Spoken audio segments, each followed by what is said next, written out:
డబ్బు, అనారోగ్యం, ఉద్యోగం, వ్యాపారం అప్పులతో బాధపడుతున్నారా? మీకోసమే మేనిఫెస్టింగ్ మిరాకిల్స్ 11 days ప్రోగ్రామ్.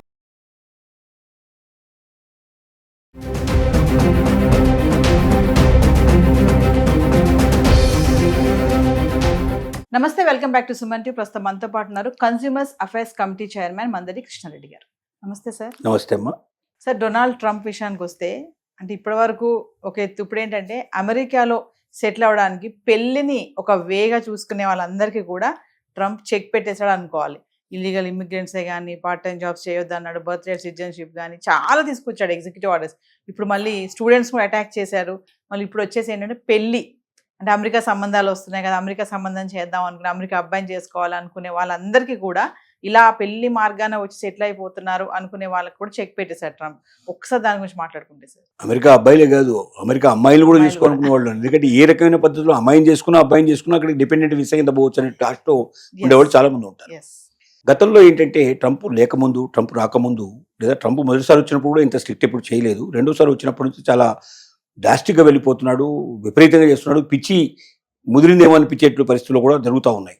ఏ రాత్రి ఏ ఆలోచన వస్తుందో, పొద్దుటికల్లా ఏది ఇంప్లిమెంట్ చేస్తాడో తెలియని పరిస్థితుల్లో అమెరికన్ ప్రజలు వణికిపోయేటువంటి స్టేజ్ వచ్చింది. దాంట్లో ముఖ్యంగా వలస వెళ్ళిన వాళ్ళు, మన దేశం నుంచి వెళ్ళినట్టు వాళ్ళు లాంటి వాళ్ళకి చాలా ఇబ్బందులు ఎదురైనాయి. వీలైనంత వరకు వలసదారులను తగ్గించాలనే కోరికలో ఉన్నాడు. కాబట్టి ఏ కారణాలు దొరుకుతాయా, ఎలా నొక్కేద్దామని చూస్తున్నాడు. దానికి కానీ ఈ మధ్య కాలంలో ఏం చేశారంటే, జనరల్గా అమెరికాలో ఉండే అబ్బాయిని కానీ అమ్మాయిని కానీ మ్యారేజ్ చేసుకున్నప్పుడు డిపెండెంట్ వీసా అంటున్నాము. అంటే మ్యారేజ్ చేసుకున్నప్పుడు ఏమవుతుందంటే భార్యాభర్తలు అవుతారు. భార్యాభర్తలు అయినప్పుడు భార్య మీద భర్త మీద భార్య డిపెండ్ అయ్యే పరిస్థితి ఏర్పడుతుంది. కాబట్టి ఒక్కరు దూరంగా ఉండడం అనేది కరెక్ట్ కాదు. ఏ దేశమైనా దీన్ని ఒప్పుకుంటుంది. అమెరికా కూడా దీన్ని యాక్సెప్ట్ చేసింది. గతంలో విపరీతంగా జరిగాయి. ఇంకొంతమంది అయితే అమెరికాలో స్థిరపడడానికి పెళ్లిని ఒక ఆయుధంగా తీసుకున్నారు. అంటే ఇక్కడ మ్యారేజ్ చేసుకున్నట్టుగా సర్టిఫికేట్ తీసుకుని పోవడం, అమెరికాలో వెళ్ళినాక విడాకులు ఇచ్చేసుకోవడం, వాళ్ళు అక్కడ సెటిల్ అయిపోవడం, మళ్ళీ వెనక్కి రావాల్సిన అవసరం లేకుండా సెటిల్ అయిపోయేటువంటి కానీ దీన్ని ఒక మార్గంగా తీసుకున్నారు. అలాంటి పెళ్లిళ్ళు కొన్ని వేల పెళ్లిళ్ళు జరిగినాయి అట్లా. ఇప్పుడు దాన్ని మొత్తం టోటల్గా బ్రేకప్ చేయడానికి వీళ్ళు ఏం ప్లాన్ చేశారంటే, డిపెండెంట్ వీసా మ్యారేజ్ జరిగిపోయింది, ఓకే, డిపెండెంట్ వీసాకి అప్లై చేశారు.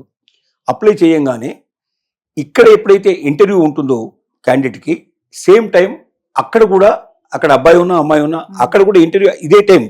అంటే రెండు వైపులో ఏం జరుగుతుందో వీళ్ళకి వీళ్ళకి వినిపించేట్టుగా తెలుస్తుంది. అంటే వాళ్ళకి తెలుస్తుంది, ఎవరైతే ఇంటర్వ్యూ తీసుకుంటున్నారో వాళ్ళేం సమాధానం చెప్తున్నారో వీళ్ళకి సేమ్ క్వశ్చన్ ఇద్దరిని అడుగుతారు, ఏం ఆన్సర్ చెప్తారో చేస్తారు. ఆన్సర్లో తేడా వస్తే ఇది కరెక్ట్ కాదు, ఇది ఏదో డూప్లికేట్ మ్యారేజ్, ఇది ఒరిజినల్ మ్యారేజ్ కాదని చెప్పి కొట్టేసేసి ఇమీడియట్ డిపెండెంట్ వీసా లేదని చెప్పి క్యాన్సిల్ చేస్తున్నారు. ఒక్కోసారి వాడేది కూడా క్యాన్సిల్ చేసే పరిస్థితులు కూడా కొన్ని తీసుకొస్తున్నారు కొన్ని సందర్భాలు. ఇది ఇప్పుడు భయంకరమైన పరిస్థితి అన్నట్టు. కాబట్టి జాగ్రత్తగా ఉండాలి. మొట్టమొదటి జరుగుతుంది ఇక్కడ ఏంటంటే, మ్యారేజ్ కన్నా ముందో లేకపోతే మ్యారేజ్ తర్వాతనో వెళ్ళి మనం రిజిస్టర్ మ్యారేజ్ చేసుకుంటున్నాం. ఎందుకంటే రిజిస్టర్ మ్యారేజ్ సర్టిఫికేట్ మస్ట్. మామూలుగా మ్యారేజ్ చేసుకున్నాను ఫోటోలు చూపించే సిస్టమ్ అంతా కూడా గతంలో ఉండేది. ఆ తర్వాత ఒక కాలం వచ్చిన తర్వాత దాన్ని అమెరికా ఒప్పుకోలేదు. వెస్ట్రన్ కంట్రీస్లో అంతా కూడా you must have the certificate, registration certificate కావాలి కంపల్సరీ, కానీ కండిషన్ పెట్టారు. ఇప్పుడు రిజిస్టర్డ్ మ్యారేజ్ సర్టిఫికేట్ కావాలి. రిజిస్టర్ మ్యారేజ్ సర్టిఫికేట్ కావాలంటే మ్యారేజ్ కన్నా ముందన్నా వీళ్ళు చేసుకోవాలి, మ్యారేజ్ తర్వాతనే చేసుకోవాలి. అదే రోజు అంటే చాలా కష్టం. మన సిస్టంలో ఎలా ఉంటాయంటే, పెళ్లి కాగానే వెంటనే 2 రోజులు 3 రోజులు బయటకు పోకూడదని ఇట్లాంటి కొన్ని కండిషన్స్ ఉంటాయి. మరి కొత్త పెళ్లి కొడుకు పెద్ద కొడుకు 1 గంటలోనే బయటకు పోయి రిజిస్ట్రేషన్ మ్యారేజ్ చేసుకోవడం కష్టం. తర్వాత మన మ్యారేజ్ తంతు చాలా గంటలు గడిచే అవకాశం ఉంది. కొన్ని బ్రాహ్మణ్స్ మ్యారేజెస్ అయితే 4-5 గంటలు కనీసం జరుగుతూ ఉంటాయి. అంటే ఒక్కొక్క దాంట్లో ఒక రకమైన పద్ధతులు, ఒక సిస్టమ్స్, కస్టమ్స్ ఉంటాయి మనకు. దాని ప్రకారం మ్యారేజ్ అనేది ఒక డే మొత్తం కంప్లీట్ ప్రాసెస్ నడుస్తుంది మనకు. ఈ ప్రాసెస్ అంతా లోపల ఆ రోజు వెళ్ళి వాళ్ళు చేసుకోవడం కష్టం. కాబట్టి 2 days 3 days 4 days పైన ఒక 1 week తర్వాతనో, కొంతమంది 1 month తర్వాతనో మరి మ్యారేజ్ సర్టిఫికేట్ తీసుకొస్తారు. అంటే అక్కడ కూడా అప్లై చేసుకోవాలి. దాని డేట్ రాగానే వీళ్ళని సాక్షులు తీసుకెళ్ళాలి, సంతకాలు పెట్టాలి, దండలు మార్చుకుంటారు, సర్టిఫికేట్ తీసుకొని వచ్చేస్తారు. ఆ సర్టిఫికేట్ డేట్కిను ఒరిజినల్ మ్యారేజ్ డేట్కి మధ్యలో తేడా ఉంటుంది. So what is your marriage date అని అడిగాడు అనుకోండి, టక్కున జ్ఞాపకం వచ్చేది అంటే మనం మామూలుగా వేసుకునే మ్యారేజ్ జ్ఞాపకం వస్తుంది. ఎందుకంటే పత్రికలకు పట్టించడం, 1 నెల రోజుల పాటు ప్రాసెస్ అంతా ఈ మంది మార్పుల వ్యవహారం అంతా ఉంటుంది కదా. సో జనరల్గా జ్ఞాపకం ఉండేది సర్టిఫికేట్ డేట్ మనకు కావాలి. ఎందుకంటే సర్టిఫికేట్ దేనికోసం అంటే అమెరికా పోవడానికి సర్టిఫికేట్ కోసం మనం తెచ్చుకున్నాం. కానీ సహజంగా చెప్పేది అంటే మ్యారేజ్ డేట్ చెప్పేస్తారు. చెప్పంగానే ఏమవుతుందంటే క్యాన్సిల్ చేసే అవకాశాలు ఉన్నాయి. అంటే డిఫరెన్స్ ఉండకూడదు. మనకు ప్రొడ్యూస్ చేసినటువంటి డాక్యుమెంట్స్లో ఉండేటువంటి డేట్స్ కానీ, వ్యవహారం కానీ, మనీ కానీ ఏదైనా సరే వాళ్ళు అడిగిన ఫిగర్కి ఈ ఫిగర్కి మధ్యలో డిఫరెన్స్ రాకూడదు. అలాగే హస్బెండ్ ఒకటి వైఫ్ ఒకటి చెప్పినా కూడా క్యాన్సిల్ చేసే అవకాశాలు ఉన్నాయి. అంటే ఒక ప్రమాదంలో పడే పరిస్థితి గతంలో ఉన్నంత సులభంగా ఇప్పుడు లేదు. దీనికి కూడా మనం చాలా ముందు ప్రాక్టీస్ చేయాలి. Yes. అంటే ఇద్దరు ప్రాక్టీస్ చేసుకోవాలి.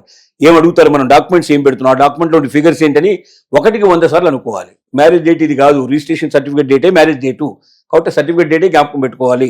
ఆ రోజున ఎట్లా జరిగింది మ్యారేజ్ అనగానే వాళ్ళు ఇద్దరు వచ్చారు, సాక్షులకు వచ్చారు, మేము ఇక్కడ రిజిస్ట్రేషన్ చేస్తాం, సర్టిఫికేట్ చెప్పాలి. అంతేగాని పెళ్లికి 100 మంది వచ్చారు, బాగా జరిగింది, మంచి భోజనాలు పెట్టాము అని ఇవన్నీ ఎందుకంటే ఆ మ్యారేజ్ మనకు జ్ఞాపకం వస్తుంటుంది. ఇంకా ఆ ఊహల్లోనే ఉంటాం, మనం ఆలోచనలో ఉంటాం. అది మెమరబుల్, మనకు జీవితంలో ఒక మధురమైనట్టు ఒక మనకు ఆనందకరమైన విషయం కాబట్టి సంఘటన జ్ఞాపకం ఉంటుంది మనకు. సో ఇలాంటివి ఇండియన్స్ చాలా తప్పులు చేస్తున్నారు. ఈ తప్పుల వల్ల ఇప్పుడు బాగా దొరికిపోతున్నారు. ఒక్క 4,000 వీసాలు సుమారుగా ఈ మధ్య కాలంలోనే డిపెండెంట్ వీసాలు క్యాన్సిల్ అయినట్టుగా తెలుస్తున్నారు. 4,000 అంటే మీరు ఎంత గణనీయమైందో మీరు తెలుసుకోవచ్చు. ఒక సంవత్సరం మొత్తం తీసుకుంటే ఇంకెన్ని అవుతాయో కూడా మనకు తెలియని పరిస్థితి. అంటే ఒకప్పుడు ఏంటంటే మ్యారేజ్ అయ్యిందంటే సహజంగా ప్రాబ్లమే ఉండేది కాదు. మ్యారేజ్ సర్టిఫికేట్ ప్రొడ్యూస్ చేసేస్తే ఏదో పేరుకు ఒక 2-3 ప్రశ్నలు అడిగేవాళ్ళు, పంపించేసేవాళ్ళు. అంటే ఇట్స్ డెఫినెట్గా మ్యారేజ్ అయితే 100% వస్తుంది సర్టిఫికేటు అని నిర్ణయం. అందుకే ఏంటి, కొంతమంది 3 రోజుల్లో మ్యారేజ్ చేసుకుని వెళ్ళిపోయిన వాళ్ళు ఉన్నారు. 3 డేస్లో మ్యారేజ్ చేసేసుకొని సర్టిఫికేట్ తీసుకొని తర్వాత తను వెళ్ళిపోతాడు, తర్వాత వైఫ్ వచ్చేటట్టుగా ఏర్పాటు చేసుకున్నారు. లేదా అదే రోజున వారం రోజులు, 10 రోజులు, 15 రోజులు దొరికిన వాళ్ళైతే అదే రోజున ఇద్దరు కలిసి వెళ్ళిపోయిన సంఘటనలు కూడా మనకు ఉన్నాయి. విశాఖ అప్లై చేసుకుని వెళ్ళిపోయిన సంఘటనలు ఉన్నాయి. కానీ ఈ రోజున ఆ పరిస్థితి లేదు. ఈ సిచ్యువేషన్ ఒకటి. ఇంకో రెండోది ఏంటంటే, డిపెండెంట్ వీసా వాళ్ళు ఎవరు కూడా వారు జాబ్ చేయడానికి వీల్లేదు. That is the condition. Dependent అంటే నా మీద ఆధారపడి ఇంట్లో ఉండి తను నా కోసం ఎదురు చూస్తూ ఒకరికొకరు ప్రేమగా జీవితం గడపడానికి భారీగా నా జీవితంలో ప్రవేశించింది కాబట్టి తను అక్కడ ఉండి నేను ఇక్కడ ఉంటాను న్యాయం కాదు కాబట్టి ఆమె నేను తెచ్చుకున్నాను, నా ఇంట్లో పెట్టుకున్నానని చెప్పుకోవడానికి బాగుంటుంది. కానీ డిపెండెంట్ వీసా వాళ్ళు ఇప్పుడు ఉద్యోగాలు చేయకూడదని కండిషన్ పెట్టి, గతంలో ఇంత రిస్ట్రిక్షన్ లేదు. చదువుకోవాలంటే కూడా మళ్ళీ దానికి సపరేట్గా దానికి ఒక సిస్టమ్ అంతా కూడా ఉంది. దానికి అప్లై చేసుకోవాలి, వాళ్ళు యాక్సెప్ట్ చేస్తారు చేయడం. తెలియకుండా, ప్రభుత్వానికి తెలియకుండా ఉద్యోగం చేసినా, లేకపోతే చదువుకున్నా, లేదా ఏదైనా ఇంట్లో చేసే వ్యాపారాలంటూ మొదలుపెట్టినా డిపెండెంట్ వీసా వెంటనే క్యాన్సిల్ అయిపోతుంది. వెంటనే ఫ్లైట్ ఎక్కిచ్చేసి పంపించేస్తారు. ఇలాంటి డేంజర్ ఉంది. కాబట్టి దీన్ని దృష్టిలో పెట్టుకుని ఇకపైన భవిష్యత్తు లోపల మ్యారేజ్ అయితే నేను అమెరికా వెళ్ళిపోయినట్టు అనుకునే వాళ్ళది లేదు. కాబట్టి పెళ్లికి కూడా చాలా జాగ్రత్త పడాల్సి వస్తుంది. సపోజ్ వాడు తప్పు చెప్పారనుకోండి, మళ్ళీ నెక్స్ట్ వీసాకి 6 నెలలు, సంవత్సరం టైం తీసుకుంటుంది. అప్పటిదాకా మళ్ళీ అప్లై చేసుకునే అవకాశం లేదు. అంటే సంవత్సరం కాదు దూరంగా ఉండాల్సిన పరిస్థితి ఏర్పడుతుంది. పెళ్ళై కొత్త దంపతులు దూరంగా ఉండటం అనేది అభిలషణీయం కాదు. ఎందుకంటే ఆ కొత్త రోజులు, ఆ కొత్త రోజుల్లో ఉండేటువంటి ఆనందం, సంతోషం తర్వాత ఉండదు. వాస్తవం చెప్పాలంటే అవే ఎప్పటికీ జ్ఞాపకం ఉండేవి. ఎప్పటికీ అసలు నిజంగా వివాహ బంధాన్ని నడిపించే రోజులు కూడా ఆ బిగినింగ్ డేసే. ఆ బిగినింగ్ డేస్లో ఒకరికొకరు తెలియని వాళ్ళు, వీరు ఒక ప్రపంచం నుంచి వాళ్ళు ఒక ప్రపంచం నుంచి వస్తారు. 2 ప్రపంచాలు కలుసుకొని ఒక ప్రపంచంగా మారిపోయి ఆ ఉండే దశ చాలా అనుభూతులతో కూడుకున్న దశ అది. కాబట్టి కొత్త రోజులు, కొత్త మోజులు అనేవి తర్వాత రావు. అవి జీవితంలో కురబడితే జీవితం అంతా ఒక రకంగా చప్పగా ఉండే అవకాశం ఉంటుంది. కాబట్టి మీరు ఖచ్చితంగా 100% అమెరికా వెళ్తారన్న నమ్మకంతో మాత్రం ఇవాళ మ్యారేజ్ చేసుకునే పరిస్థితి లేదు.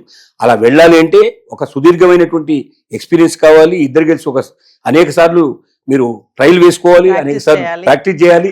ఇవన్నీ చేసి గట్టిగా జ్ఞాపకం పెట్టుకుని తేడా లేకుండా చెప్పగలిగి అంత బాగా మీరు పర్ఫెక్ట్గా మీరు ప్రదర్శన చేయగలిగితేనే మీరు వెళ్ళగలుగుతారు. అక్కడికి వెళ్ళిన తర్వాత కూడా డిపెండెంట్ వీసా ఏవైతే రూల్స్ ఉన్నాయో రూల్స్ అన్ని అతిక్రమించకుండా పర్ఫెక్ట్గా ఉంటే మీకు జీవితం గడుస్తుంది. కానీ నేను పోవాలి, చదువుకోవాలి, నేను పోవాలి, ఉద్యోగం చేయాలని కోరికతో ఇంతకుముందు గతంలో ఎప్పుడైతే డిపెండెన్స్ ఇస్తున్నారో ఇప్పుడు వాళ్ళందరూ కూడా అలాంటి మ్యారేజ్ చేసుకోకుండా ఇక్కడ ఉండటమే చాలా బెటరు. ఇక్కడ వాళ్ళని చేసుకోవడానికి ప్రయత్నం చేయడమే బెటర్. అంటే సార్ ఇప్పుడు ఇంత కఠినమైన నిర్ణయాలు తీసుకోవడానికి వలసదారులని ఆపడమేనా, అందుకోసమే అంటారా ఎక్కువ మంది అమెరికాకి రాకూడదు? ముందు ఏం చేయాలనుకుంటున్నాడంటే దీన్ని కరెక్షన్ అంటారు. కరెక్షన్ అంటే ఇంతకుముందు విచ్చలవిడిగా ఇతరులని అమెరికాలో ప్రవేశపెట్టారు. వలసవాదులు విపరీతంగా వచ్చారు. వలసవాదుల ప్రభావం అక్కడ ఉన్నటువంటి లోకల్ వాళ్ళ మీద కూడా పడింది. అసలు వీళ్ళు లేకపోతే అమెరికన్స్ బతకలేని పరిస్థితి వాళ్ళు ఏర్పడిన సిచ్యువేషన్. ప్రతి ఉద్యోగంలో, ప్రతి వ్యాపారంలో ఎక్కడ చూసినా సరే బయట నుంచి వచ్చినట్టు వాళ్ళే ఎక్కువగా ఉన్నారు. ఇప్పుడు అక్కడ లోకల్గా ఉన్న అమెరికన్స్ వాళ్ళు మేమే సెకండ్ సిటిజన్ అనే ఫీలింగ్ అయ్యేటువంటి ఫీలింగ్స్ వచ్చాయి. మేమే ద్వితీయ పౌరులమేమో, మేమే అసలు ఈ బయట నుంచి వచ్చిన వాళ్ళే నిజం ఒరిజినల్ వాళ్ళేమో అనే పరిస్థితికి వచ్చింది అక్కడ. మన వాళ్ళైతే, తెలుగు వాళ్ళైతే అసోసియేషన్స్ ఒక్కొక్క ఊరికి 10 అసోసియేషన్స్ పెట్టేశారు. ఆట అని, తానా అని, ఈయనని, అదని రకరకాల పేర్లతో పెట్టేశారు. ఎందుకంటే మన వాళ్ళు ఒకరు వెళ్తే ఒక ఇంట్లో మూడు అసోసియేషన్స్ వచ్చే పరిస్థితి ఏర్పడింది. సో వీళ్ళంతా దేవాలయాలు కట్టేయడం, ఇక్కడ నుంచి వెళ్ళిన వాళ్ళు. అంటే ఏమైంది, వేరే దేశాల సంస్కృతి అమెరికాలో ఎక్కువగా ప్రజలు పరిస్థితి ఏర్పడింది. ఎక్కువగా వాళ్ళు అక్కడి పెళ్లిలు, ఆచారాలు, వ్యవహారాలు అన్ని అక్కడ ప్రదర్శించడం మొదలుపెట్టారు. చేస్తున్నారు బాగా. సో అమెరికన్స్ అస్తిత్వం కోల్పోయే పరిస్థితి ఏర్పడింది. Yes. Americans Americans this is our country అని చెప్పుకునే పరిస్థితి తగ్గిపోయింది. కాబట్టి ఏమైందంటే తమ అస్తిత్వాన్ని కాపాడాలంటే ముందు బయట వాళ్ళందరినీ వీలైనంత వరకు తగ్గించేయాలి, బాగా స్ట్రిక్ట్ రూల్స్ పెట్టాలి. సరైన పర్సన్స్ అంటే మా మీద ఆధారపడి అమెరికాకు వచ్చి అమెరికా మీద బతకాలని కొరకు కాకుండా అమెరికాను బతికించాలి, అమెరికాకు పేరు తీసుకురావాలి, అమెరికాకు సంపద తీసుకురావాలి, అమెరికాను ప్రజ్వలింపజేయాలి, అమెరికాను నెంబర్ 1 కంట్రీగా ఉండేటట్టు చేయాలని భావన కలిగిన వ్యక్తులు కావాలి అనేది ట్రంప్ యొక్క ఆలోచన. అందుకోసం చెత్తా చెదారిని మొత్తం క్లీన్ చేసి పారేసే ప్రయత్నం చేస్తున్నాడు. మన వాళ్ళంతా ఏంటంటే అక్కడ పోయి ఏదో ఉద్యోగం చేసుకుని బతకాలి, ఏదో రకంగా ఎక్కడికన్నా అక్కడ మెరుగ్గా ఉంటుంది. అక్కడ పెట్రోల్ బంకులో పనిచేసినా అమెరికా పోయి వచ్చాడంటే వాడికి పెద్ద ఒక అమ్మాయిని కనీసం 10 లక్షలు 10 కోట్లు 5 కోట్లు ఇచ్చి చేస్తారనేట్టు కోరికతోటి వెళ్తున్న వాళ్ళే తప్ప నిజమైన సత్తా ఉండేవాళ్ళు వెళ్ళేవాళ్ళు తక్కువ మంది పర్సెంట్. ఆ సత్తా ఉండే వాళ్ళని ఉంచుతాను, మిగతా వాళ్ళని పంపుతాను అంటున్నాడు ఇప్పుడు ట్రంప్ చేసే పని అది. Thank you.